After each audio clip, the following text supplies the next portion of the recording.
নাকি জোরে বললেন আর চাবেন? মনের ভুলেও কাজটি করবেন না, এই দুটো জিনিস প্রার্থনা করবেন। আজ ব্রহ্মার মনে হলো অহংকার, কি হয়েছে? আমার সে কিসের গাছ বানাবে বলেন তো? আপেলের গাছ না লেবুর গাছ? মানুষের গাছ, এমন গাছ যাতে ছড়ায় ছড়ায়। ভগবান শ্রীহরি বলে এই রকম গাছ হলে তো আর কিচ্ছু থাকবে না। তাই ভগবান বলছে এখন আমার ভোলানাথের কাছে যেতে হবে, কারণ ভোলানাথই পারে অহংকারকে ধ্বংস করতে। তাই আজকে আমার গোবিন্দ ভোলানাথের কাছে কৈলাসে চলেছে। আর কি বলছে? নমঃ শিবায় নমঃ শিবায়, হর হর বলে নমঃ শিবায়, নমঃ শিবায় নমঃ শিবায়,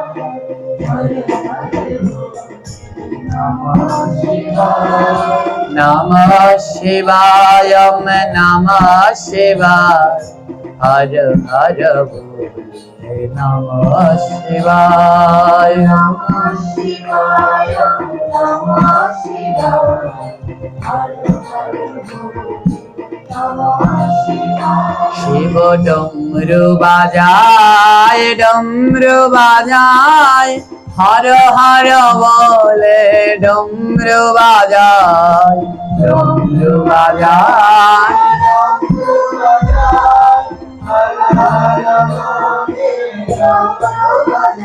শিব ডমরু বাজায়, ডমরু বাজায়, হর হর বলে ডমরু বাজায়। সবাই হে নমঃ শিবায় নমঃ শিবায়, হর হর নমঃ শিবায়, নমঃ শিবায় নমঃ শিবায়,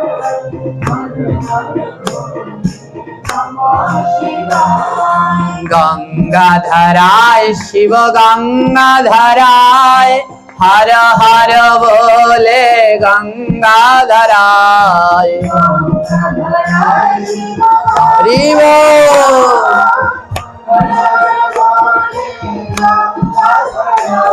হে গঙ্গাধরায় শিব গঙ্গাধরায়, হর হর বলে গঙ্গাধরায়।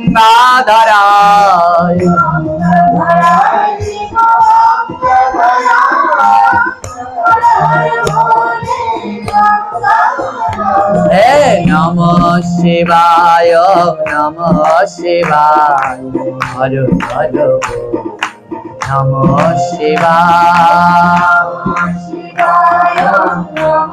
শিবায়, হর হর ত্রিশূল ধরায় শিব ত্রিশূল ধরায়, হর হর বলে ত্রিশূল ধরায়।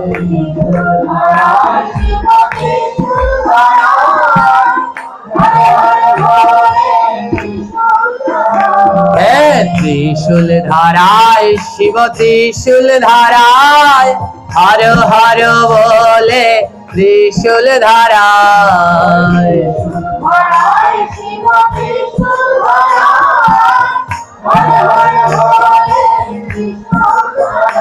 হে নমঃ শিবায় নমঃ শিবায়, হর হর নমঃ শিবায়, নমঃ শিবায় নমঃ শিবায়, হর হর। আজ আমার গোবিন্দ শিবের নাম করতে করতে কৈলাসে উপস্থিত হয়েছে। আর কৈলাসে গিয়ে আমার স্বয়ং ভোলানাথ, হ্যাঁ সেই ভোলানাথকে স্বয়ং ভগবান কৃষ্ণ প্রণাম করছে। নাম শিবায় শান্তায় করনাত্রয় হে তবে নিবেদায়ামি চত্মনাম তয়ম গতি পরমেশ্বরম। আজ গোবিন্দ শিবকে প্রণাম করছে, এখানেও একটা শিক্ষা। আবার গোবিন্দকে দেখে স্বয়ং ভোলানাথ প্রণাম করছে। ओम ब्रह्मण्य देवाय गो ब्रह्मण हिताय च जगद्धेताय कृष्णाय गोविंदाय नमो नमः। এই হলো ভক্ত ভগবানের মধ্যে পার্থক্য। ভগবান ভক্তকে দেখে প্রণাম করে, ভক্ত ভগবানকে দেখে প্রণাম করে। আর আমরা সাধারণ মানুষ শুধু বিভেদ করে মরি। যখন দুইটা একাদশী পড়ে, ওরা শিবতন্ত্রী ওরা করবে আগের দিন, আমরা কৃষ্ণতন্ত্রী আমরা করব পরের দিন। এই কথা যখন বলে না আমার খুব হাসি পায়। শিব কোন তন্ত্রী গো? পঞ্চমুখে রাম নাম গায় ত্রিপুরারি। শিব নিজেই তো কৃষ্ণ ভক্ত, তো শিব নিজেই তো কৃষ্ণতন্ত্রী, আবার শিবতন্ত্রী হয় কি করে? হ্যাঁ, আজ শিহর আর হরি এরা দুজনে আলাদা দুটো দেহ, কিন্তু একজন আরেকজনকে ছাড়া থাকতে পারে না। জানেন, ওই যে নাম কীর্তন হবে, ওইখানে গোবিন্দ হরি ওখানে বসে থাকবেন, আর হর ভোলানাথ তিনি এইখানে এসে এই ভক্তের ধুলার মাঝে গড়াগড়ি দেবে। হ্যাঁ, হর আর হরি থাকতে পারে না, ভগবানকে ওখানে রেখে ভক্ত কোনো না কোনো রূপে এইখানে এসে গড়াগড়ি দিয়ে যাবেন। ভোলানাথ বলে, গোবিন্দ তুমি কষ্ট করে আমার কাছে কেন আসলে? তুমি তো আমাকে বলতে পারতে, আমি তোমার কাছে যেতে পারতাম। গোবিন্দ বলে, শোনো ভক্ত, তোমরা যেমন আমায় দর্শন করতে ভালোবাসো, আমিও ভক্তের দর্শন করতে ভালোবাসি। হ্যাঁ, এই হলো আমাদের ভগবান। ভক্ত যেমন ভগবানকে দর্শন করতে যায়, ভগবানও ভক্তকে দর্শন করতে যায়। আজ গোবিন্দ বলছে, ভোলানাথ তুমি তো ধ্বংসের দেবতা, তাই তোমার কাছে একটা কাজে এসেছি। বলে, কি কাজ? ওই যে সৃষ্টিকর্তা ব্রহ্মা, ওর মনে না অহংকার হয়েছে, তুমি একটু ব্রহ্মার অহংকার ধ্বংস করে দাও। ও এই কথা। ভোলানাথ বলছে, বেশ প্রভু, তাহলে আমায় আশীর্বাদ করেন, আমি যেন ব্রহ্মার মনের অহংকার ধ্বংস করতে পারি। এই বলে ভোলানাথ ব্রহ্মলোকের দিকে রওনা হলো। ব্রহ্মলোকে বাস করে কে মায়েরা? যারা বলুন, ব্রহ্মা। আর সেখানে বসে ব্রহ্মা কি বানাচ্ছে? মানুষের গাছ। আর সেটাকে ধ্বংস করার জন্য আজ রওনা দিয়েছেন কে? ভোলানাথ। ভোলানাথের সাথে শ্মশানে একদল থাকে, তাদের চেনেন? তারা কারা? ভূত আর প্রেত। এবার ভোলানাথ যেই যাচ্ছে না, ভূত প্রেতরা বলছে কি, ও ভোলানাথ আমরা তো কোনোদিন ওই ব্রহ্মলোক দেখিনি, আমাদেরকে একটু সঙ্গে করে নেবে? ভোলানাথ বলে, হ্যাঁ নিতে পারি, তবে একটা শর্ত আছে। কি শর্ত? ভোলানাথের হলো 5টা মুখ। ভোলানাথের কয়টা মুখ? পঞ্চমুখে রাম নাম গায়ে ত্রিপুরারি। 5 মুখ বলে শিবের এক নাম হলো পঞ্চানন, জানেন এটা? আর কার্তিকের কয় মুখ? 6 মুখ, তার জন্য তাকে বলে সরানন। হ্যাঁ, তার নাম হলো সরানন। আর শিবের 5 মাথা বলে তার নাম হলো পঞ্চানন। তো শিব ঠাকুর সারাদিন রাম নাম গায়। এবার ভূত প্রেতদেরকে বলছে, এই ভূত প্রেত তোমাদেরকে নিতে পারি, শর্ত আছে। বলে, কি শর্ত? রাম নাম গাইতে হবে। মা, ভূতেরা কি রাম নাম গায়? জোরে বলেন। হ্যাঁ, ওই যখন দেখেন না কেউ ভয় পায়, তখন বলে, ভূত আমার পুত, পেতনি আমার ঝি, রাম লক্ষণ সঙ্গে আছে, করবি আমায়। অর্থাৎ ভূত প্রেতরা রাম নামের শুনতে পারে না। তাই যখন কেউ মারা যায়, ওই মারা গেলে পরে শ্রাদ্ধের দিন কি দেয়? আপনাদের এদিকে কি দেয়? রামায়ণ গান দেয়। তো রামায়ণ গান দেয় না? ওই যে রামায়ণ গান কেন? রাম নাম বলে, ওই যে মারা গেছে সে যদি উদ্ধার নাও হয় শ্রাদ্ধ করে, তাহলে ওই রাম নাম শুনে সে উদ্ধার হয়ে যাবে। তাই রাম নাম যেখানে যদি কোনো ভূত প্রেতের কানে যায়, তাহলে সেই ভূত প্রেত সব উদ্ধার হয়ে যায়। শিব ঠাকুর বলে, শোনো ভূত প্রেত, আমার সাথে যেতে পারো, শর্ত একটা, রাম নাম করতে হবে। ভূত প্রেত বলে, তাও ভালো, তাও একটু ব্রহ্মলোকে গিয়ে দেখে আসি, ওটা কেমন দেখতে, চিরকাল শ্মশানে থাকবো, একটু ঘোরাও লাগে। ভূত বলে, কি আমরা মানুষ না? যাই একটু ব্রহ্মলোকটা দেখে আসি। হ্যাঁ, মহাদেব বলে হ্যাঁ চলো, কিন্তু রাম নাম গাইতে হবে। আজ মহাদেব আগে আগে যাচ্ছে আর পিছনে পিছনে ভূত প্রেত। মহাদেব রাম নাম গাইছে, সাথে সাথে ভূত প্রেতও গাইছে। রঘুপতি রাঘব রাজা রাম, পতিত পাবন সীতারাম। আরে তালি দিয়ে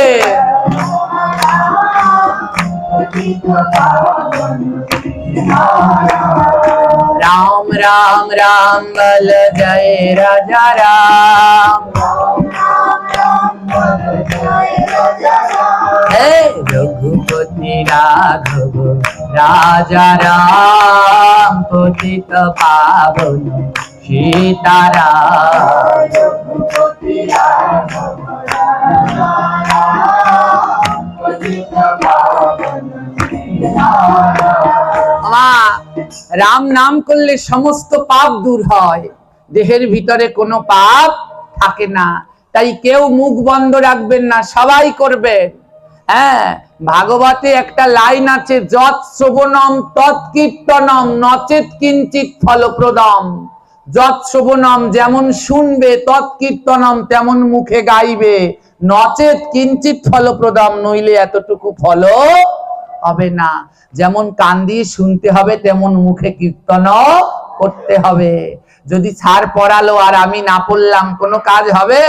তাই কারো মুখ বন্ধ নয়, সবাই বলুন রঘুপতি রাঘব রাজা রাম, পতিত পাবন সীতারাম। রঘুপতি রাঘব রাজা রাম, পতিত পাবন। এখানে এতগুলো ভক্ত আছেন, যা আছেন মোটামুটি, তা সবাই মিলে কীর্তন করলে এই জায়গাটা থরথর করে কাঁপতো, কিন্তু তাও আপনারা করছেন না। এবার অ্যান্টিবায়োটিক লাগবে। যখন ওই গোল নাপায় কাজ না হয়, তখন নাপা এক্সটেন্ড দেয়। তো এক্সটেন্ডে যখন কাজ না হয়, তখন অ্যান্টিবায়োটিক দেয়। তো অ্যান্টিবায়োটিক লাগবে। এবার ও মায়েরা, আপনারা কোনো সময় কাউকে ভূতে ধরেছে, পেতনিতে ধরেছে দেখেছেন? ভূতে ধরা, পেতনিতে ধরা, হ্যাঁ, ওগুলো সব আছে। ভূতে ধরা, পেতনিতে ধরা। এই ভূতে ধরলে, পেতনিতে ধরলে এইগুলো কোনো কথাবার্তা কয় না, চুপ করে থাকে। হ্যাঁ হ্যাঁ, আর ভূত পেতেরা এরা ঠাকুরের নাম পছন্দ করে না। আপনারা তো কেউ দেখেননি, দেখেছেন কাউকে ভূতে ধরা, পেতনিতে ধরা? কিন্তু এবার আপনাদের আমি দেখাবো।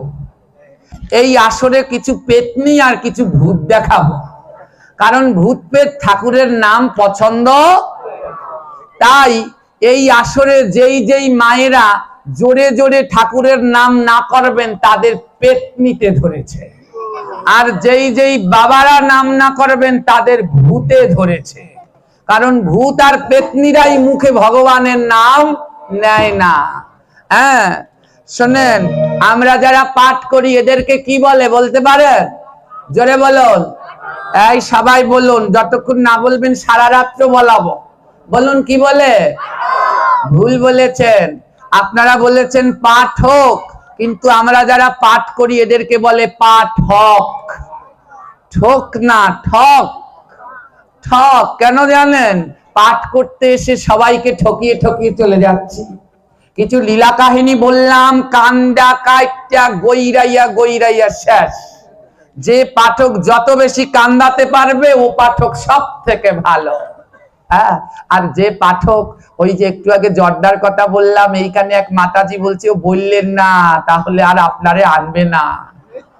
হ্যাঁ, শোনো, ওতে ওতে কিছু না, আমাকেও মরতে হবে, আর সত্য কথা সমাজে শিখাতে হবে, নইলে আমি ওই ঠকের তালিকায় থাকবো, পাঠকই হয়ে রয়ে যাব।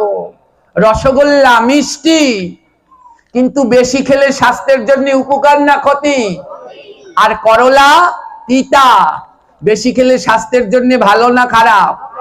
দেখেছেন ওই নায়ক নায়িকারা কি সুন্দর চেহারা। হ্যাঁ, ওই দিদি নাম্বার 1 এর কি জানো, রচনা ব্যানার্জি। হ্যাঁ, রচনা না কি নাম, রচনা। হ্যাঁ, তো সেকে প্রশ্ন করেছে, আপনি এত এত আমরা আপনারে ছোটবেলা দিয়ে দেখতে দেখতে বুড়া হয়ে গেলাম, আপনি এখনো সুন্দর কেন? তো রচনা বলছে কি, আমি সকালবেলা উঠে এক গ্লাস করলার রস খাই। উনি নায়িকা মানুষ, উনি তো কত কিছু রসগোল্লা খেতে পারতো, সে খায় করলার রস যেন তার স্বাস্থ্য ফিট থাকে। আর আমরা রসগোল্লা পাইলে কেজি মূলে খাই, এত বড় পেট হয়, জ্বালান নাহান, লড়তেও পারি না, চড়তেও পারি না। হ্যাঁ, তাই ওই যে মিষ্টি কথা মানে রসগোল্লা, ও খেলে স্বাস্থ্যের ক্ষতি। আর সত্য কথা মানে করলার রস যদি সহ্য করে খেতে পারেন উপকার হবে, আজ হোক আর কাল হোক। ওমা, তাই আমি চাই না আপনারা কেউ ঠকুন, ছলে বলে কলে কৌশলে একবার হলেও আমার প্রভুর নাম করুন। তাই এখন যদি কেউ মুখ বন্ধ করে থাকেন, তার দিকে আমি আঙ্গুল তাক করব, ওই যে ওনাকে পেট্রিতে ধরেছে, এই যে এনাকে ভূতে ধরেছে। তাই ছেলেদের মধ্যে যদি কেউ ঠাকুরের রামের নাম না করো, তাহলে তাকে ধরেছে ভূত, আর মেয়েদের মধ্যে যদি কেউ না করো, তাকে ধরেছে পেতনি। এত জোরাজুরি করছি কেন জানেন? এই বছর হলো রাম নামের বছর। এই 500 বছর ধরে সনাতন ধর্মাবলম্বীরা আন্দোলন করেছিল রাম মন্দিরের জন্য, যা এই বছর রামের জন্মস্থানে সেই রাম মন্দির হয়েছে। কেন করবেন না বলুন এই রাম নাম? কত অপপ্রচার চালাচ্ছে, তাও এই মন্দিরকে, হ্যাঁ, নতুন মন্দির, তা দিয়ে জল পড়ছে। কি মূর্খ যারা রাম মন্দিরে না গেছে, এখানে বসে দেখছে জল পড়ছে, সিসি ক্যামেরার পাইপ দিয়ে জল আসছে, বলে রাম মন্দির ফুটো হয়ে জল পড়ছে। হ্যাঁ, এখনই গেল রাম মন্দির ভেঙে। তো এই রকমের কিছু রয়েছে, তাদের মুখ বন্ধ করতে সবাই মিলে একসাথে বলুন, রঘুপতি রাঘব রাজা রাম, পতিত পাবন সীতারাম, রঘুপতি। সবাই করতালি, যে না বলবেন তার দিকে আঙ্গুল দেখাবো। হে দশরথ নন্দন রাজা রাম, জানকী বল্লভ সীতারাম, দশরথ। আরো জোরে মায়ের, আরো জোরে। হে রাম বল বল রাজা রাম, পতিত পাবন সীতারাম।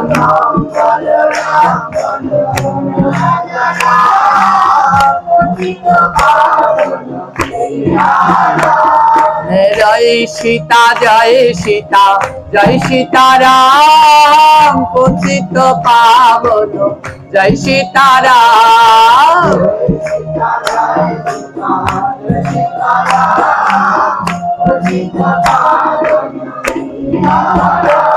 এই যে দেখুন, এত বলার পরে ওইদিকে একজন এখনো মুখ বন্ধ করে আছে। হ্যাঁ, আপনারা সবাই ওদিকে তাকাচ্ছেন কেন? ওদিকে না, এ মহাদেব বলছে। ওই যে মহাদেবের সাথে ভূত পেত যাচ্ছে না, মহাদেব বললে তাদেরকেই নেব যারা রাম নাম করবে। তো ওদের ভিতরে একটাই করছে না, তো মহাদেব তাদের দেখাচ্ছে, ওই দিকের ভূতে একটাই রাম নাম করে না। আপনারা ওদিকে তাকিন না, ওদিকে সবাই করে। ওই মহাদেবের দলে যারা আছে, ওর ভিতরে একটা ভূতে রাম নাম করে না, তাই মহাদেব দেখিয়েছে ওই দিকে, আমি দেখাইনি। হ্যাঁ, মহাদেব বলবে। হ্যাঁ, তো সব রাম নাম করছে, আমার রাম নাম করছে আর আগাচ্ছে, করছে আর আগাচ্ছে। কিছুক্ষণ পরে মহাদেব পিছনে তাকিয়ে দেখে একটাও ভূত নাই, একটাও প্রেত নাই। বলেন গেল কোথায়? জোরে বলুন। রাম নাম করে সব ভূত প্রেত উদ্ধার হয়ে ভগবানের ধামে গমন করেছে।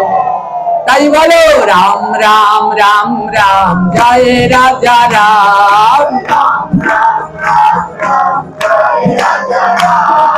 বদন ভরিয়া বলো জয় রাজা রাম।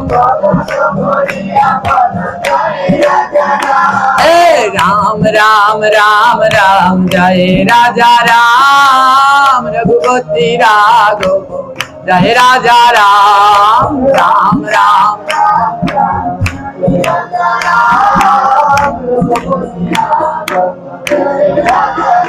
বলিए रामचंद्र भगवान की। आज राम नाम করতে করতে ভোলানাথ পৌঁছে গেল সেই ব্রহ্মলোকে। আর ব্রহ্মলোকে গিয়ে ভোলানাথ দেখছে সেই ব্রহ্মা কি বানাচ্ছে জানো মা? মেশিন গান বানাচ্ছে না? মানুষের গাছ, ভুলে যায়। তো সেই মানুষের গাছ বানাচ্ছে ব্রহ্মা। তো ভোলানাথ গিয়ে ব্রহ্মাকে প্রণাম করেছে, ব্রহ্মাজি প্রণাম। কিন্তু ব্রহ্মার এত অহংকার, ব্রহ্মা একবারও ভোলানাথকে প্রণাম। ভোলানাথ জিজ্ঞেস করছে, ব্রহ্মাজি আপনি এটা কি বানাচ্ছেন?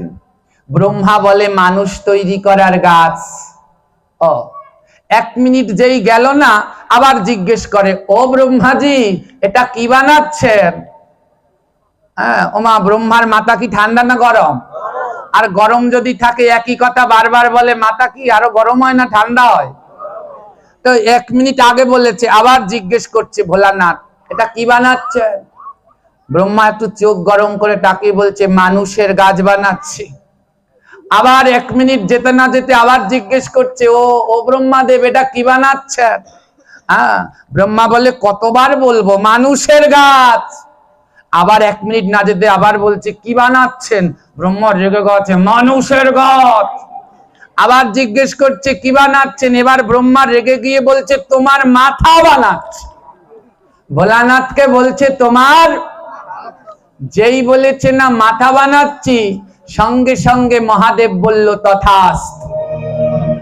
হে ব্রহ্মা, তোমার ইচ্ছা পূর্ণ হোক। তুমি যখন বলেছো আমার মাথা বানাচ্ছি, তাই তোমার এই গাছে মানুষ আর হবে না, হবে আমার মাথা। সঙ্গে সঙ্গে ব্রহ্মার পাশ মাথা থেকে একটি মাথা খসে পড়ে গেল। আর সেই মাথা দিয়েই সৃষ্টি হলো নারিকেল ফল। এই ব্রহ্মার পঞ্চম মাথা দিয়ে, মহাদেবের পঞ্চম মাথা দিয়ে সৃষ্টি হলো কি? ওই যে ব্রহ্মা গাছ বানাচ্ছে, ছড়ায় ছড়ায় মানুষ হবে, মানুষ আর হলো না, ছড়ায় ছড়ায় ওই মহাদেবের মাথা, ওই নারিকেল ফলটা হলো মহাদেবের। তাই আজও দেখবেন যখন নারিকেল ছুলবেন, এইখানটায় মহাদেবের মতো চোখ আছে, নাক আছে, মুখ আছে, খেয়াল করেছেন? নারিকেলের ঠিক মাথার দিকে দেখবেন চোখ, মুখ, নাক সব আছে। আর মহাদেবের মতো এমন খাড়া মাথায় জটা আছে। মহাদেবের গায়ের রং কেমন? কালো না নীল? জোরে বলুন। হ্যাঁ, এই মাতাজি বলেছে মহাদেবের গায়ের রং হলো তুষার, বরফের মতো সাদা। মহাদেবের গায়ের রং নীলও না, লালও না, গোলাপিও না। এখন সব বানায় গোলাপি গোলাপি, কিন্তু মহাদেবের রং হলো কি? বরফের মতো সাদা। তাই আজও নারিকেল ভাঙলে নারিকেলের রং কেমন হয়?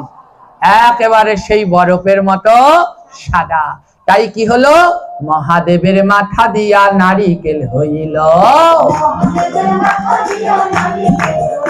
আরে সবাই মিলে একেবারে নিতাই গৌর হরি বলো। মহাদেবের মাথা দিয়ে নারিকেল হইল। আজ এই দেখে আমার গোবিন্দ বড় সন্তুষ্ট। হে ভোলানাথ, যে জনা কৃষ্ণ ভজে সে বড় চতুর। তুমি প্রমাণ করলে ব্রহ্মার সাথে মারামারি করেছে, রাত ধ্বংস করার লগ্গে করেছে, মায়েরা বাবারা করেছে। চাতুরতার সাথে ব্রহ্মার অহংকার দমন করেছে, আর নিজে ত্যাগ স্বীকার করেছে মহাদেবের একটা মাথা দিয়ে এই নারিকেল। তখন গোবিন্দ আশীর্বাদ করছে, যাও ভোলানাথ, তোমার এই মাথা দিয়ে নারিকেল হলো, তাই আমি আশীর্বাদ করলাম, আজ থেকে জগতে যত পূজা হবে, এই পূজার প্রধান উপকরণ হলো ঘট। ঘট না হলে পুজো হয়? ভোলানাথ গোবিন্দ বলল, জগতে যত পুজো হবে তার প্রধান উপকরণ ঘট, কিন্তু তাতে কি? ঘটের উপরে থাকবে এই নারিকেল। তাই তো আজও দেখিতে পাই পারি, ঘটের উপর শোভা পায় নারিকেল বাহারি। এই মহাদেবের মস্তক দিয়ে তৈরি হলো নারিকেল। কোন দিন তৈরি হয়েছিল? অষ্টমী তিথিতে নারিকেল হইল। এই কথা সবার কিন্তু জেনে রাখা ভালো। তাই অষ্টমীতে কবু নারকেল খেতে নাই, অষ্টমীতে নারকেল খেলে মূর্খ হয়ে যায়। জানেন ওই কাগজগুলো এখানে আছে কি কোন পৃথিবীতে কি খায় না? একটা আমি দেখো। এবার কি হয়েছে, কোনটায় এই নারিকেলের সৃষ্টি হয়েছে অষ্টমীর দিন। কোন দিন? কি দিয়ে সৃষ্টি হয়েছে? মহাদেবের মাথা দিয়ে। আমাদের বুদ্ধি ব্রেন কোথায় থাকে? মাথায়। তাই অষ্টমীর দিন নারকেল খেলে বুদ্ধি থাকে না, বুদ্ধিহীন হয়ে যায়। আমাদের শাস্ত্রে 15 দিনে 15টা জিনিস খাওয়া নিষেধ।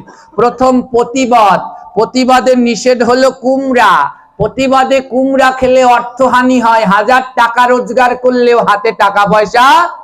জানেন এই বাড়িতে পঞ্জিকা থাকলে গিয়ে খুলবেন, দেখবেন কোন কোন তিথিতে কি কি খাওয়া নিষেধ। এবং যখনই ভোগের রান্না করবেন এই এই জিনিসগুলো রান্নায় দেবেন না। প্রতিবাদে কুমড়ো খেলে অর্থহানি, 1000 লাখ লাখ টাকা আয় করবেন, কোনোদিন থাকবে না প্রতিবাদে কুমড়ো খেলে। দ্বিতীয় তিত বেগুন, হরিভজন নষ্ট হয়। তিত বেগুন আলাদা, বেগুন আলাদা। তিত বেগুন আমাদের এদিকে আছে, ছোট ছোট হয় তিত বেগুন। এটা খেলে দ্বিতীয়ার দিন সে যতই কৃষ্ণ ভক্ত হোক তার ভক্তি থাকবে না। তৃতীয়ায় পটল, পটল খেলে শুক্রাণী বৃদ্ধি, কামনা বাসনা বাড়ে, কৃষ্ণ ভজন হয় না। চতুর্থীতে মূলা, চতুর্থীতে মূলা খেলে ধর্মহানি হয়, বংশের মান সম্মান নষ্ট হয়। এই যে দেখা যায় কিছুদিন পর পর মেয়ে পায় না, ছেলে পায় না, মেয়ে নাই, থানায় রিপোর্ট করে আমার মেয়ে হাইজেক হয়েছে।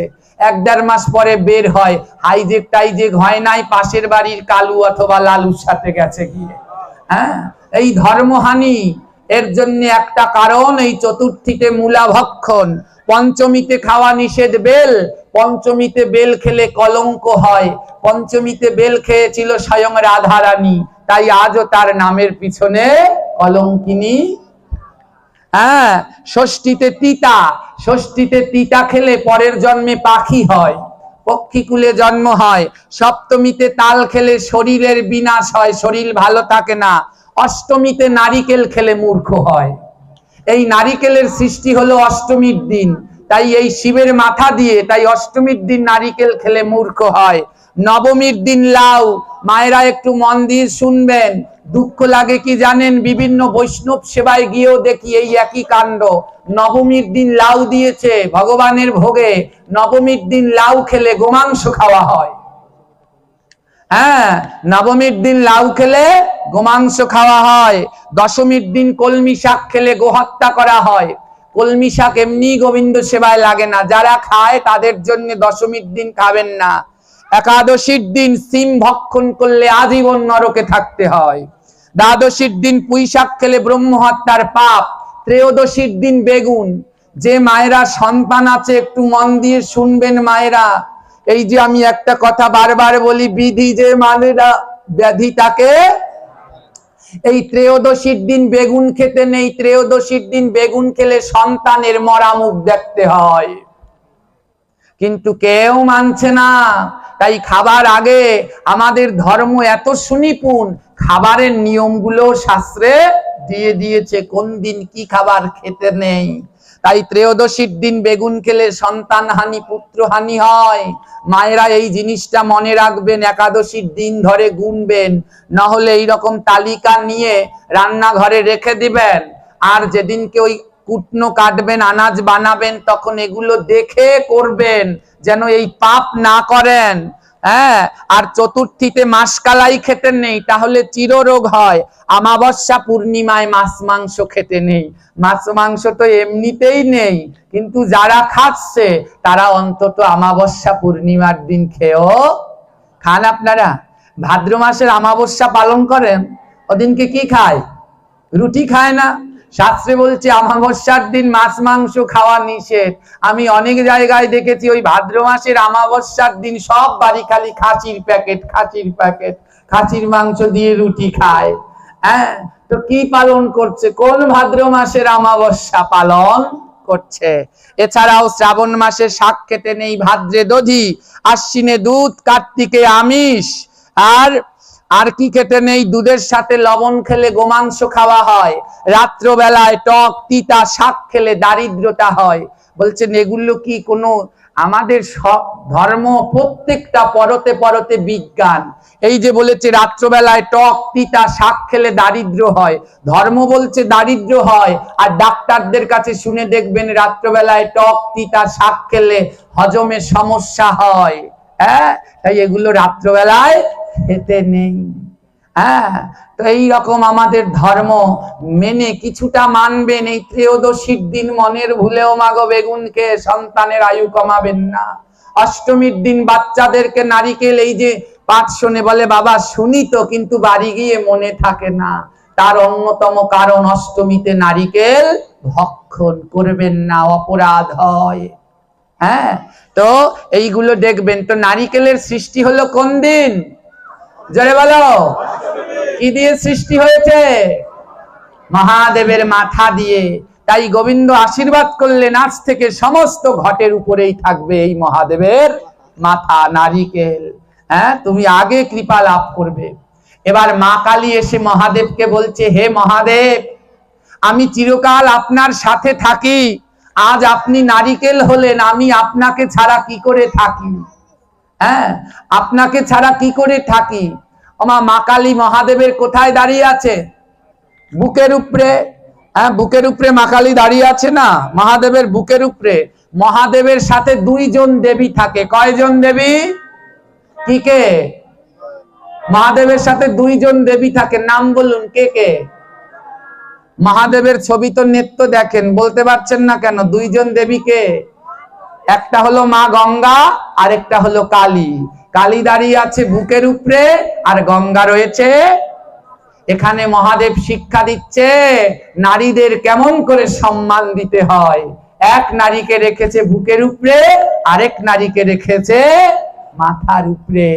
আমরা সংসারে বলে সংসার করলে মহাদেব আর শিবের সংসার দেখে সংসার করবা। হ্যাঁ, আমাদের সমাজে হ্যাঁ ভুল বোঝাবুঝি হয় স্বামী স্ত্রীর ভিতরে। স্বামী যদি স্ত্রীর গায়ে টোক্কা দেয়, হ্যাঁ, স্ত্রী যদি স্বামীর গায়ে টোক্কা দেয় দোষ হয় না, স্ত্রী দিলে পরে স্ত্রীর আর দোষের শেষ। বলে মহাদেবকে দেখে শেখো, মহাদেবের বুকের উপরে মা কালী দাঁড়িয়ে রয়েছে, তাও মহাদেব রাগ হয় না। বলে স্বামী স্ত্রী হলে এমন হয়েও, হ্যাঁ এমন হবে হরগৌরীর জুড়ি। দেখেছো কি জুড়ি? তাদের সংসারে কোনো মারামারি নাই। একদিকে মা দুর্গার বাহন সিংহ, আরেকদিকে ভোলানাথের বাহন ষাঁড়। সিংহ আর ষাঁড় এক জায়গায় থাকে, পেলে দি কামড়ে কুমড়ে খেয়ে ফেলে, কিন্তু সিংহ আর ষাঁড় এক জায়গায় এক ঘরে থাকে, তারা মারামারি। হ্যাঁ, দুর্গা কাঠামোটা পড়ে দেখবেন কত সুন্দর, ডক্টর মহানামব্রতের লেখা। দুর্গা কাঠামো অমৃত পরতে পরতে ভরা। দুর্গা পুজো দেখতে যাই, দুর্গার কিছুই জানা নাই। হ্যাঁ, তো এবারে কি হলো জানেন? মা কালী বলছে ভোলানাথ আমাকেও সঙ্গে নাও, আমি তোমাকে ছাড়া থাকতে পারবো না। তোমার এক অংশ দিয়ে নারিকেল হলো, আমারও এক অংশ নাও। তখন ভোলানাথ বলল বেশ, তুমি যেমন আমার বুকের উপরে সোজা হয়ে দাঁড়িয়ে থাকো, এই নারিকেলের উপরে তুমি শীষ হয়ে দাঁড়িয়ে থাকো। আমার শীষ চেনেন? নারিকেলের শীষ একটা সোজা ডাঁট থাকে, ওটা যদি কেটে ফেলে দেন তাহলে ওই নারিকেল আর ঘটে দেওয়া যায়? ওই শীষটা কেটে ফেললে ঘটে দেওয়া যায়? ওই শীষটা হলো স্বয়ং মা কালী, ওই ভোলানাথের বুকে সোজা দাঁড়িয়ে রয়েছে। হ্যাঁ, গোবিন্দ আশীর্বাদ করলো, যাও কালী, তুমি যখন শীষ হয়ে নারিকেলের সোজা দাঁড়িয়ে আছো, আমি আশীর্বাদ করলাম নারিকেলের শীষ কেটে ফেললে তাহলে ওই নারিকেল আর ঘটে লাগবে না। তার জন্য ওই নারিকেলের শীষটা সোজা রাখতে হয়। অনেকে জানে না, নারিকেলের উপরে সিঁদুরের ফোঁটা দেয়, নারিকেলের উপরে দিতে নেই, সিঁদুরের ফোঁটা দিতে হয় নারিকেলের শীষে, বোটায়। ওটা হলো মা কালী, ও সিঁদুরের ফোঁটা পায়। নারিকেলের উপরে কোনোদিন সিঁদুরের ফোঁটা দেবেন না। ওই শীষে দেখবেন দুর্গা পুজোর সময় শাখা পলা পরায়, ওটা হলো মা কালী, ওই শীষ হয়ে দাঁড়িয়ে রয়েছে। ওমা গুনবেন কয়জন দেবতা। মহাদেব হলো কি? মহাদেব কি হয়েছে? নারিকেল, ওই ভিতরে সাদা অংশ মহাদেব। আর মা কালী কি হলো? শীষ মানে বোটা। এবারে মা গঙ্গা এসে বলে ভোলানাথ আমার এক অংশ সঙ্গে করে নাও। ভোলানাথ বলে শোনো গঙ্গা, তুমি চিরকাল যেমন আমার মাথার মধ্যে থাকতে, তেমনি নারিকেলের মধ্যেও জল হয়ে থেকে যাও। মা গঙ্গা হয়ে গেলেন নারিকেলের জল। গোবিন্দ আশীর্বাদ করলেন গঙ্গা জল ছাড়া যেমন পূজা হবে না, তেমনি নারিকেলের জল ছাড়া আমার কোনো স্নান অভিষেক হবে না। তাই নারিকেলের ভিতরে কি আছে?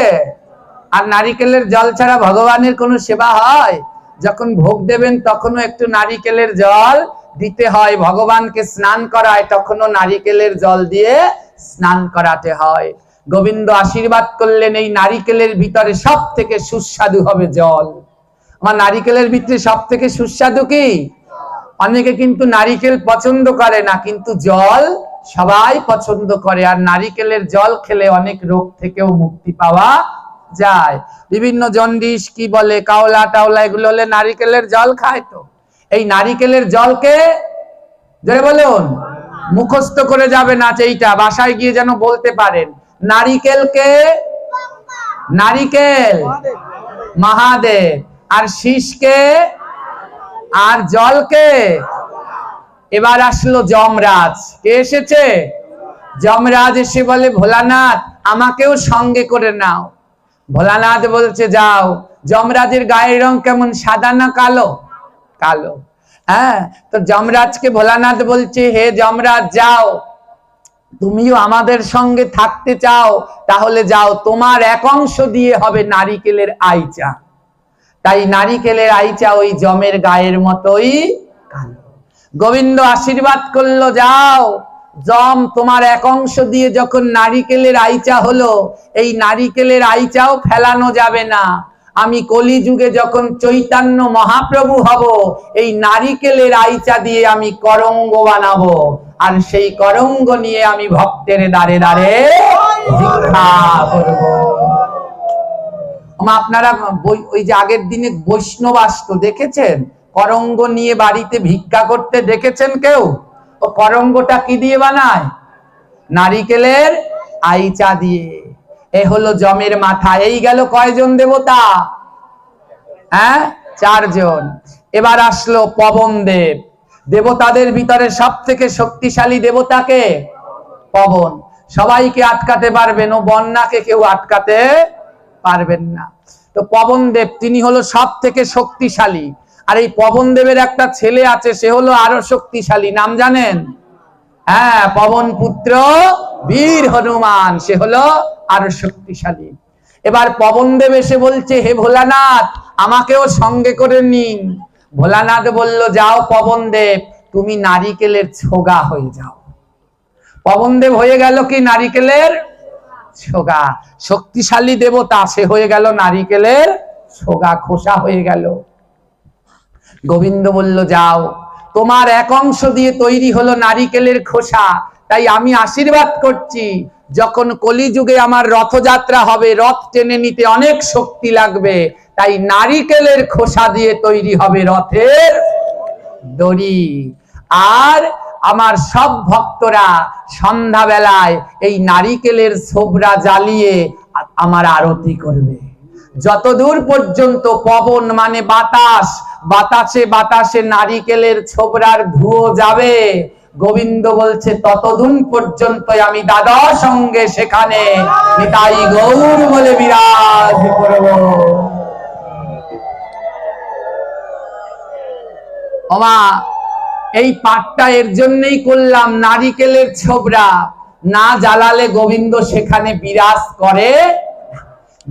যতদূর পর্যন্ত নারিকেলের ছোগার ধুয়ো বাতাসে যাবে, সেই পর্যন্ত গোবিন্দ দ্বাদশ অঙ্গে বিস্তার করবে। বাংলায় একটা প্রবাদ আছে, না কাঁদলে মায়ও দুধ দেয় না। তাই না বললে পরে এই ছোগার ধুপুতি আসতো না। এসে গেছে, একটু জ্বালিয়ে দেবেন। এর ধুয়ো যতদূর যাবে সব শুভ হবে। এই যে ধূপকাঠি জ্বালাচ্ছেন, ডাক্তার বাবুর কাছে শুনে যাবেন, এসব মেডিসিন দেওয়া। আমার তো এই ধূপকাঠি, আমার তো অ্যালার্জির সমস্যা, জ্বালালে পরে খুব কাশি হয়, সব বিভিন্ন কেমিক্যাল দিয়ে তৈরি করা। আর এই নারিকেলের ছোবড়া ধূপ দিয়ে জ্বালান, দেখবেন মশা মাছি সব মরে শেষ, জীবাণু নষ্ট। আর ধূপকাঠি জ্বালালে সব হয় না। আমাদের শাস্ত্র বিজ্ঞানের কথা কয়, তাই সন্ধ্যা বেলায় সকাল বেলায় নারিকেলের ছোবা ধূপ দিয়ে জ্বালাতে হয়। আগের দিনে জ্বালাতো, তাই এত রোগ ব্যাধি ছিল না। এখন জ্বালায় না, রোগের আর কোনো শেষ নাই। হ্যাঁ, যায়নি তাই। ওমা, এই গেল কয়জন দেবতা? 5 জন। এবারে মা অগ্নিদেব আসলো। কে আসলো? অগ্নিদেব এসে বলে কি, ভোলানাথ আমাকেও সঙ্গে করে নিয়ে যান। ভোলানাথ বলে বেশ। অগ্নি, তোমার এক অংশ দিয়ে তৈরি হবে নারিকেল গাছের পাতা। গোবিন্দ আশীর্বাদ করলেন, যাও, এই নারিকেল পাতা ছাড়া আমাদের সনাতন ধর্মের কোনো আগুন জ্বালানো যাবে না। তাই যজ্ঞ করলে তখনও নারিকেলের পাতা, কেউ মারা গেলে সেই আগুন জ্বালাতেও নারিকেলের পাতা, হবিষ্যন্ন খেলে সেখানেও লাগে নারিকেলের। এই গেল কয়জন দেবতা? জোরে বলো। এবার আসলো মা লক্ষ্মী। মা লক্ষ্মী এসে বলে, ভোলানাথ আমাকেও সঙ্গে নিন। মা লক্ষ্মীর একটু অহংকার বেশি, জানেন, সোনা গয়না দিয়ে সারাদিন সেজে থাকে তো। ভোলানাথ বলে, দেখি এর অহংকার কেমন। একের অহংকারের জন্য তো এই নারিকেল হলো, ব্রহ্মার অহংকার, দেখি লক্ষ্মীর আছে নাকি। হ্যাঁ, তখন মা লক্ষ্মীকে বলছে, তুমি আমাদের সঙ্গে যাবে? বলে হ্যাঁ। মা লক্ষ্মীকে বললো, যাও, তোমার এক অংশ দিয়ে তৈরি হবে নারিকেলের শলা, যা দিয়ে তৈরি হবে ঝাড়ু। দেখছে মা লক্ষ্মীর মনে অহংকার আছে কিনা। মা লক্ষ্মী বলে, ঝাড়ু হব, আমার এক অংশ দিয়ে শলা হোক, তা দিয়ে ঝাড়ু হব, তাও বৈষ্ণবের চরণ ধরে থাকবো, বৈষ্ণবের সঙ্গ ছাড়া হব না। তাই মা লক্ষ্মীর এক অংশ দিয়ে হলো নারিকেলের শলা, আর তা দিয়ে তৈরি হয় ঝাড়ু। ঝাড়ুকে অনেকে খারাপ ভাবে, ঝাড়ু খারাপ না, ঝাড়ু লক্ষ্মী। যেইখানে ঝাড়ু দেয় সেইখানে পরিষ্কার, যেইখানে পরিষ্কার সেইখানে লক্ষ্মী। যেইখানে ঝাড়ু দেয় না সেইখানে অপরিষ্কার, যেইখানে অপরিষ্কার সেইখানে অলক্ষ্মী। হ্যাঁ, গোবিন্দ আশীর্বাদ করলেন, হে লক্ষ্মী, তোমার এক অংশ দিয়ে তৈরি হলো এই ঝাড়ু। তাই আমি আশীর্বাদ করলাম, যখন রথযাত্রা হবে আমার ভক্তরা রথের দড়ি আগে টানবে না। যারা জ্ঞানী ভক্ত তারা রথের দড়ি আগে টানে মায়েরা। তারা আগে কি করে? তারা আগে গিয়ে রাস্তায় ঝাড়ু দেয়। তাই মা লক্ষ্মীকে বলল কি, তারা বলল কি, যে লক্ষ্মীকে বলছে যে তোমার এক অংশ দিয়ে হবে ঝাড়ু, আর তাই এই ঝাড়ু রথের আগে আগে থাকবে। মা লক্ষ্মীর এক অংশ দিয়ে হলো ঝাড়ু। এই হলো কয়জন? 7 জন। এবার ব্রহ্মা নিজের ভুল বুঝতে পেরে ব্রহ্মা বলে, ভোলানাথ ক্ষমা করো, আমারও এক অংশ এই সেবায় লাগাও। ভোলানাথ বলল, তুমি সব থেকে বেশি পাপ করেছো অহংকার করে, তাই তোমার এক অংশ দিয়ে হবে নারিকেলের গাছ। ওই শলা, পাতা, ফল ও সবাই অল্প অল্পতে মুক্তি পাবে, কিন্তু তুমি গাছ হয়ে বছরের পর বছর এক জায়গায় দাঁড়িয়ে থাকবে। এই নারিকেল গাছে বাস করে কয়জন দেবতা? জোরে বলুন মায়েরা। 8 জন দেবতা। নারিকেলের সব থেকে সুস্বাদু অংশ কি? নারিকেলের জল। এইবার এই তত্ত্বটা মন দিয়ে শুনবেন, নাইলে এই পাঠের অর্থ বুঝতে পারবেন না। এই 8 জন দেবতা থাকে নারিকেল গাছের ভিতরে। এবার এই 8 জন দেবতা মিলে নারিকেল গাছ যেই হলো, এই নারিকেল গাছ দাঁড়িয়ে আছে একজন দেবীর উপরে। দেবীর নাম কি? বসুমতী, ধত্রী মাতা। তো যখন এই 8 জন দেবতা মিলে নারিকেল গাছ হলো না, যেই বসুমতীর উপরে দাঁড়াবে, মা বসুমতী বলছে, দাঁড়াও, হে 8 দেবতা, তোমরা মিলে নারিকেল গাছ হলে, তো আমি বসুমতী আমার বুকের উপরে রাখলে আমি কি পাবো? ভোলানাথ আশীর্বাদ করলো, যাও, আশীর্বাদ করে দিলাম, হে বসুমতী, তুমি যদি এই 8 দেবতাকে আমার বুকের উপরে ঠাঁই দাও, তাহলে এই নারিকেলের সব থেকে সুস্বাদু হলো জল। যখনই কোনো মানুষ নারিকেল কাটবে, এই নারিকেলের জল সবার আগে পাবে মা বসুমতী। বুঝতে পারছেন কি? বুঝতে পেরেছেন বলুন তো? আজও যখনই ডাব কাটেন, জল আটকে রাখতে পারেন? কোপ দিলেই কি করে? ছিটকে উঠে গিয়ে পড়ে বসুমতীতে। ওই যে ভোলানাথ আশীর্বাদ করে দিয়েছে, যদি আমাদের 8 জনাকে ঠাই দাও, তাহলে এই নারিকেলের জল সবার আগে খাবে তুমি। তাই আজও নারিকেল কাটলে কেউ জল আটকে রাখতে পারে না, সে ছিটে গিয়ে মা বসুমতীর উপরে পড়বে, পড়বে, পড়বেই পড়বে। এইভাবে নারিকেল ফলের সৃষ্টি হলো। আমাদের সময় শেষ হয়ে গেছে, 11টা বেজে গেছে। তাই আজকে আমি এখানেই আমার ভাগবত পাঠ বিশ্রাম দিতে চলেছি। জয় রাধে মায়েরা। আজকে কিছু তত্ত্বমূলক কথা বললাম, যা দিয়ে কিছু আপনারা শিখতে পারবেন। তাই আজকে এই পাঠ করলাম। আমি সাধারণত একদিনের পাঠ করে আনন্দ পাই না। একদিন যেমন তত্ত্ব কথা বলি, আরেক দিন সেই ভাবের কথা। অনেক ধরনের ভাগবত রয়েছে, রসামৃত, তত্ত্বামৃত, প্রেমামৃত।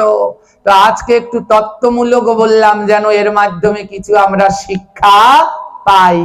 আজ আপনাদের সেই রসের সন্ধানের কাছে নিতে পারলাম না, তার জন্য আমি ক্ষমা ভিক্ষা চাচ্ছি। এইভাবে নারিকেলের সৃষ্টি হলো। 8 দেবতা নারিকেলের মধ্যে বিরাজ করে, আর এর জন্য নারিকেলের ছোঁয়া সব সময় ধরাতে হয়। আরতির সময় ধূপকাঠি না যদি পারেন, একটু নারিকেলের ছোবড়া দিয়ে আরতি করবেন।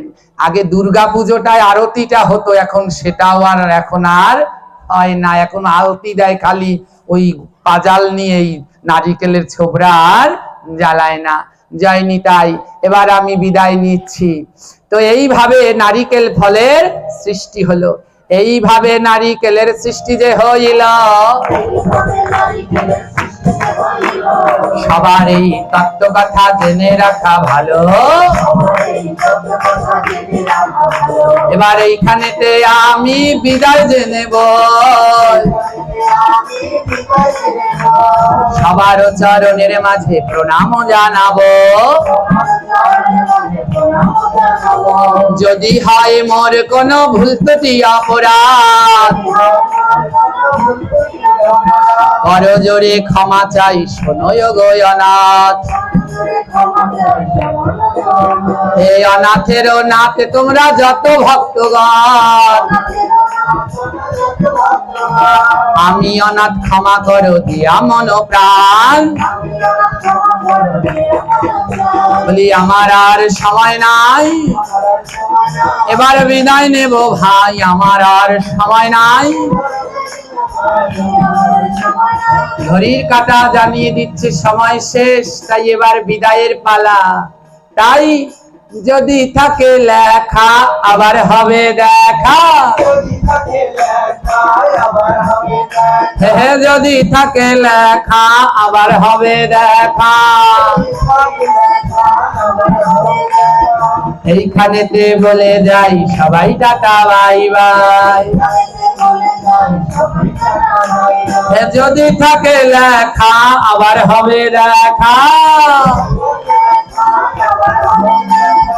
এইখানেতে বলে যাই সবাই tata bye bye.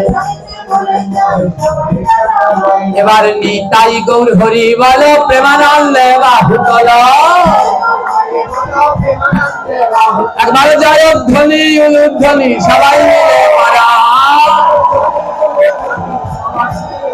Nitai Gour Hari বল, গৌর হরি বল। আরে প্রেমানন্দে বাহু মিলে গৌর হরি বল। হরি বল, হরি বল, হরি বল, হরি বল, হরি বল,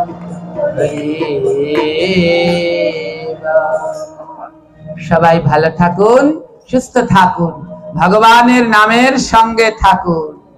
জয় নিতাই। দীপদানের সে আগে বলবে তো। হরি বল।